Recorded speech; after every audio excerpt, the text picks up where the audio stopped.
Let's talk about the silent treatment. Oftentimes, the silent treatment is used in reaction to an upset. A lot of times, it gives us this underlying feeling that there was something inappropriate, wrong, shameful about how it is you were or what it is you did in that moment. And again, the more consistently that happens, the more likely it is some of us are going to internalize that idea that if I'm me or if I express this aspect of me or this feeling, whatever it is that resulted in the silent treatment, we do a lot of times embed that deeper belief that that part of me is inappropriate, does cause people to leave. You're basically withdrawing your love from somebody, saying what you did is bad enough for me that I am not going to give you the basics when it comes to attention. How does that impact you as a child?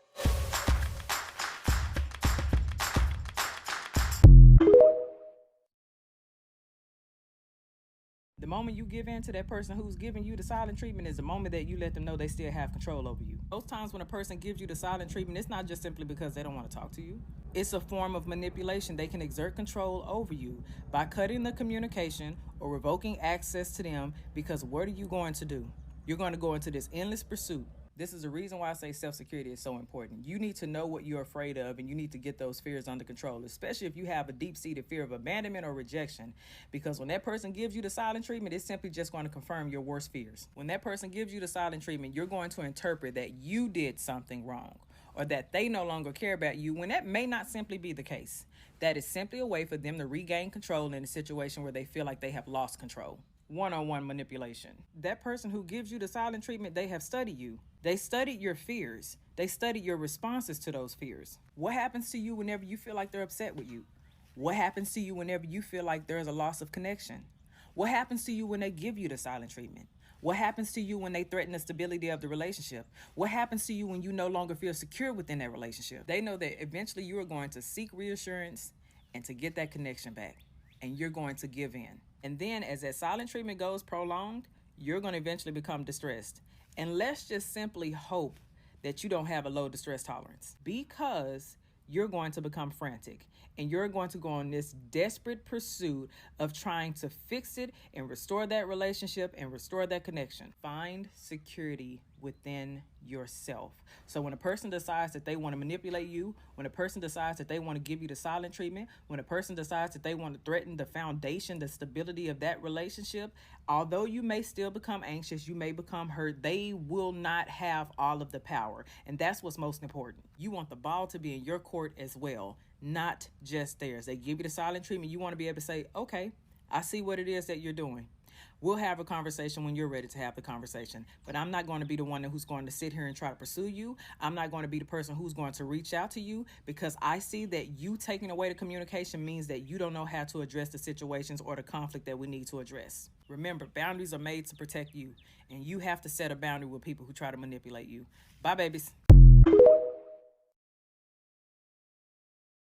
Yes, the silent treatment can be a form of punishment, and silence from your partner could simply mean that they are exhausted at not feeling heard and understood, and there's no point in having the same conversations if it's just going to lead to more fighting. So they stay silent. Yes, some people use silence as punishment because they refuse to be vulnerable or respectful, but other times your partner has tried to be honest and kind with you, and you punish them for it. And now you're mad that they won't continue to talk with you about that subject. That's just cause and effect. Just because someone wants to be silent doesn't mean that they are giving you the silent treatment. Now, am I saying that's a long-term solution? No. If you're stuck in that dynamic, you need to be getting help from a professional so we can fix wherever the communication breakdown is. The point is, when there's silence, there's usually a reason. Instead of punishing their vulnerability and then their eventual silence, maybe we can ask them if they feel like we're a safe place for them to share what's on their heart. Maybe we can ask them what we can do to help them feel more comfortable opening up again. Maybe we can validate their experience feeling overwhelmed or exhausted or even hopeless. Maybe we can ask them if someone in their past made them feel like their voice wasn't important. Maybe we can learn why silence feels safe to them.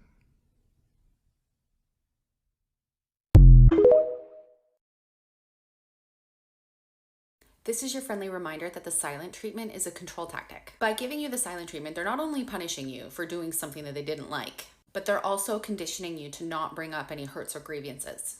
They are trying to control the current conversation, whatever led to the silent treatment, and future conversations by showing you that if you do something I don't like, I will create an emotionally unsafe environment for you, thus threatening the stability and safety of your relationship.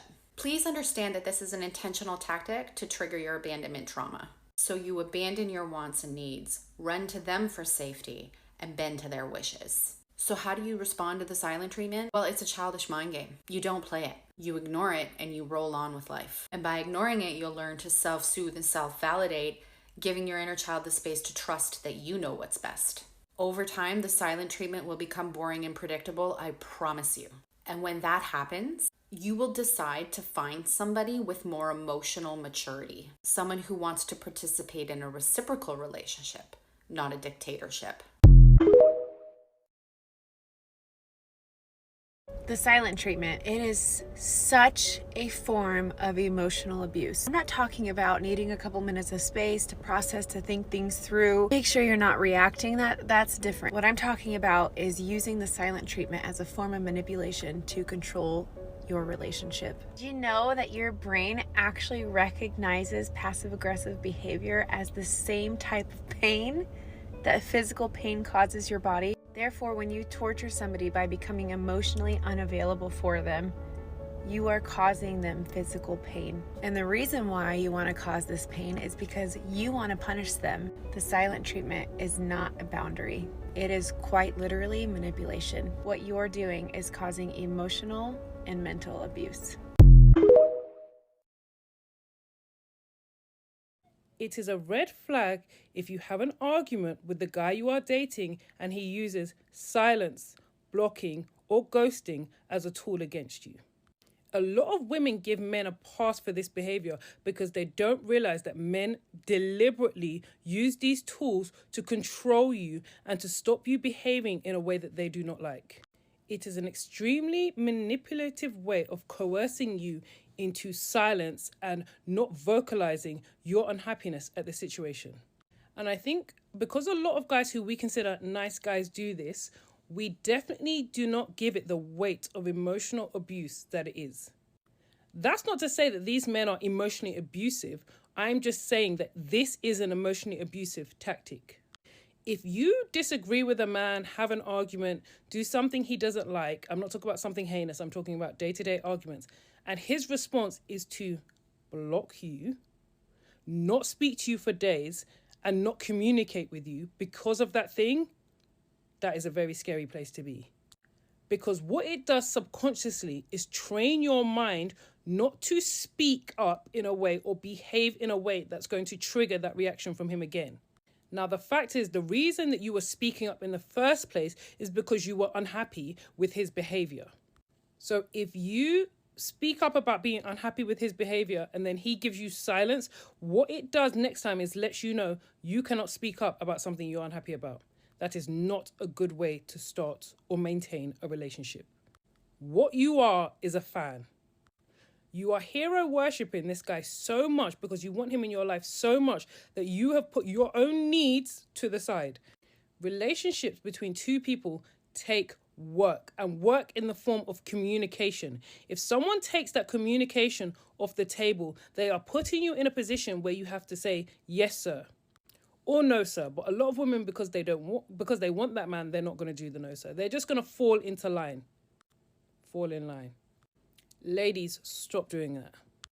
Understand that in any world relationship situation that you are happy in, you have to be able to have a voice. And just because someone doesn't like what you're saying, it does not give them the right to silence you. And a man who knows that he can silence you and you will go along with it and make him happy does not respect you. Because he understands that you prioritize him over your self-respect. And he also knows that if the shoe was in the other foot, he would not put up with that. You would be gone. You would be done. If you don't believe me, try it if you want to. These men will cut you off. And it's unfortunate because you start off with these men and it's so good. Either it's so good in reality or you've built it up to be so good because you really want it. And then these red flags start coming. And as women, what we do is we push them to the side and we use our memories of the good time to sustain us. You should never be judging a man on his behavior in the past. You should always be judging a man based on the present and what he is showing you today. And the reality is, you don't always have to cut this man off. What you have to do is G-check the behavior. And when he comes back, let him know, listen, that's the last time you're ever going to do that. If you ever feel the need to give me that silent treatment, stay silent forever. Because a lot of women are losing their power to men because they're giving it up. You're not losing it. You're just letting him push the boundary so far. And every time you're taking a step back. So he's getting more room to maneuver. And he's maneuvering in disrespect. Says pick your pride up off the floor. This man wanted you and pursued you for a reason. And the same hard to get, I love myself, I respect myself energy you were giving him then is what you need to maintain throughout the relationship to maintain his respect. And if for whatever reason his desire for you is no longer there, yes, I understand, it's sad, it's upsetting, it's overwhelming to think about breaking it off. But another man will want you. Because this man wanted you and he's not the first man to ever want you. Good men rarely fall in your lap because, like I've said in a number of my videos, classifying men as good and bad is so elementary because it simplifies it too much. A man can be a bad man to you, bad man, and a good man to another woman just because of what her expectations are, what she does not tolerate, what she will not entertain. There are certain men, I'm sorry, the truth is your man has to be a little bit scared of you. He has to know this one, she don't play. She's not going to entertain this because that is what stops men behaving. The love and respect that you have for yourself. So if you find yourself sitting there anxious, waiting for him to message you, waiting for him to call you, this video is for you. Stop it. Love yourself. You are not a dog's chew toy for him to pick up and drop whenever he feels like it. You are a valuable woman who has a lot to offer, who would be somebody's amazing wife and an amazing independent person one day. See yourself as that, and behaving in a way where you're allowing people to give you less than is not seeing yourself as the prize that you are. It is not easy to be an exception to the rule. It takes self-love, it takes determination, and it takes making hard decisions. So on that basis, there is always an exception to the rule, my girls. For best results, assume it's not you. Mwah.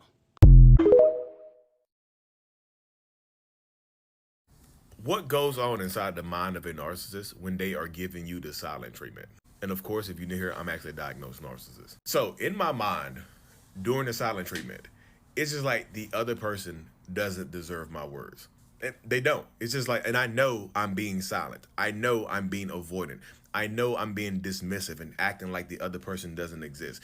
Even if they are in my face, talking to me, like directly face to face, like head, like nose to nose. I know that I'm ignoring that person. And sometimes in my mind, during the silent treatment, I'm embarrassed. Like I'm ashamed of myself for not speaking, especially if it's something minor that I'm angry at. Something minor, like they're trying to hold me accountable, but I'm angry at them for trying to hold me accountable. So I'm embarrassed about what I did, but I'm also ashamed of not being able to speak about it because now I feel like a coward. You can kind of see how that piles on top of itself. It's just like, it's a mental battle inside a narcissist's mind when they give you the silent treatment. And sometimes, y'all, a lot of times, they don't even have a valid reason why they give you the silent treatment. Sometimes they feel slighted by you giving somebody else attention, by you like, but it could be something ignorant, y'all. But they feel like you deserve it.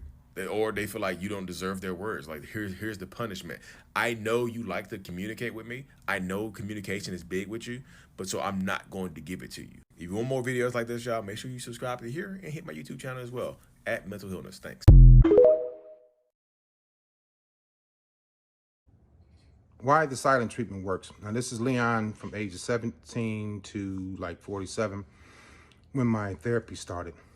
Simply put, the silent treatment works because you allow it. People like myself that gave or give the silent treatment can only give it if you allow them to give it to you. Can only give it if you take it, if you accept it. They can only give it if you take it on and say, okay, you know, I'm sorry. A lot of you start to apologize about something that I did wrong. You didn't do anything wrong. You apologize to me for giving you the silent treatment. Does that even make sense? It happened my entire life. The silent treatment is by far I'm not saying it works. It does work. I'm not saying it works as a good thing. It works. This is a bad thing. It's one of the most disrespectful things a person can do to another person. Shut down. Some people give children, their own children, the silent treatment. You know, it's used to punish people, to show you that, see, I told you to leave me alone. I told you not to ask me any questions. But then you go, but Leon, what are we doing here? Where are we going with this relationship? Are we going to get engaged? Are we going to get married? And the silent treatment gets worse and worse and worse. What happens is you give up, you give in. When you give up and you give in, you give that person the power to continue to silence you, because now you go, okay, I won't say anything else. I won't bring it up again, ever again. And they're going, okay, fine, thank you. That's exactly what I want.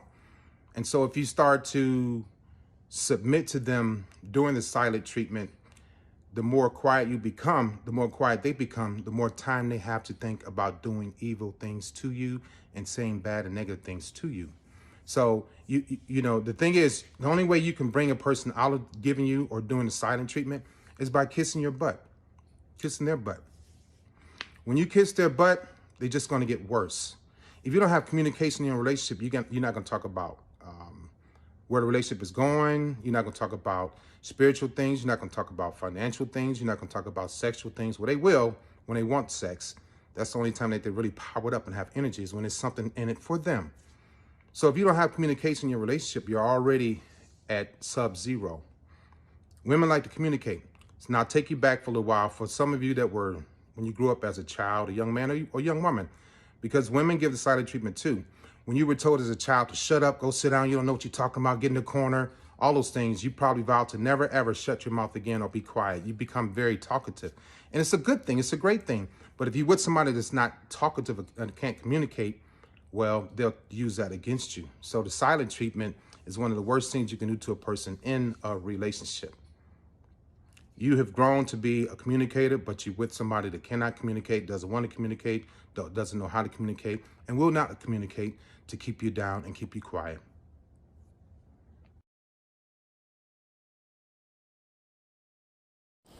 You know, I really gave this some thought. You definitely want to be the ex that nigga hates. You want to be the ex that he talks trash about to every fucking body. You want to be that bitch.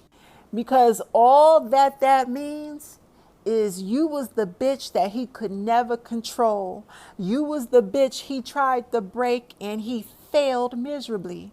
You was the bitch that got away. All the others kept going back because they're fucking stupid. You was the bitch that wasn't fazed by all the negative shit he had to say about you in the streets.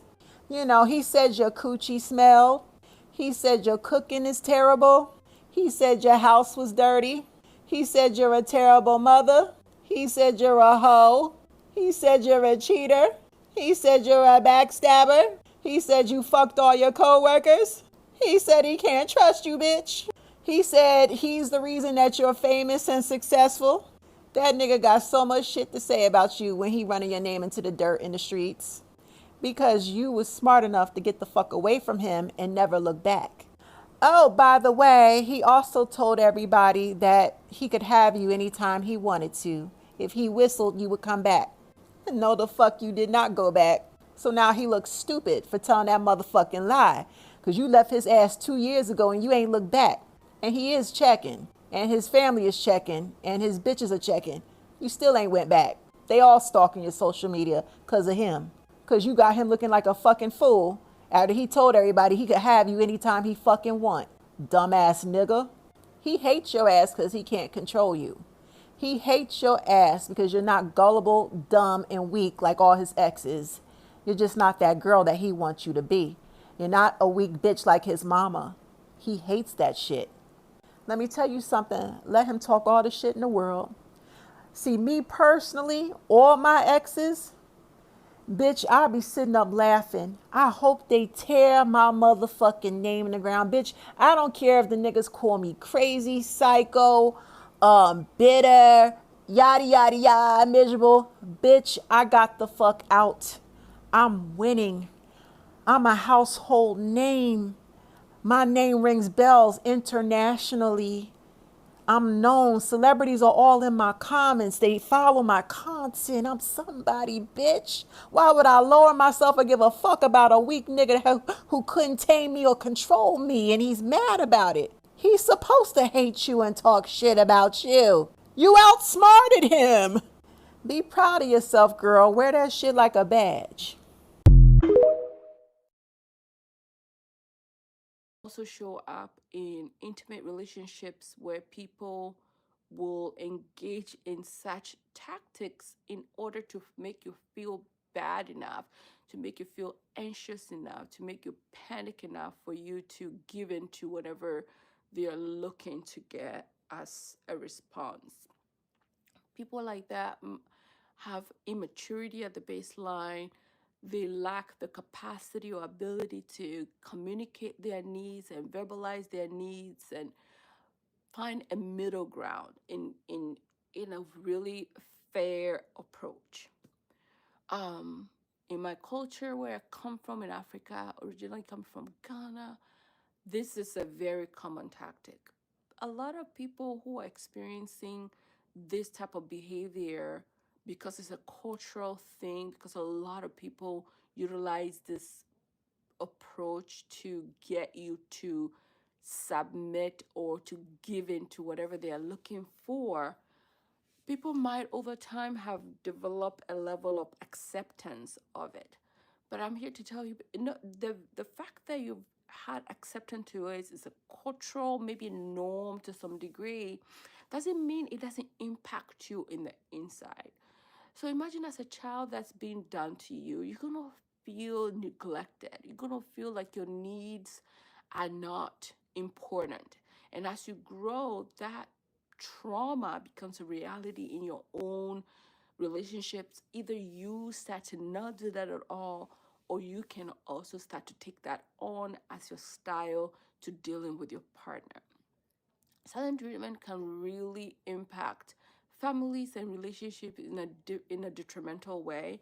Silent treatment in many cases has led to fragmentation and has led to a breakdown of relationships, has led to divorces in many cases, has led to relationships being high conflict because there's one person saying, oh my God, why can't you answer my message? Can you answer my message? Can you just tell me a yes, or say something to what my request is? And the other person is just like, ignore, not gonna answer, not gonna bother with you. You're there, but you're there as a piece of furniture, if you want to imagine that you're there, and they're not even trying to give you a text back as an answer. They're not giving you a call back. There are stories over time that I've come across of people texting. Even personally, I've experienced people using silent treatment as a way to gaslight, as a way to manipulate, as a way to get me to change my mind about maybe a choice or a preference that I made. Silent treatment is an epidemic, and it really can destroy a person's self-worth and self-esteem, because if you truly care about that person is not willing at all to want anything to do with resolving the issue at hand, and they just want to choose to ignore you. It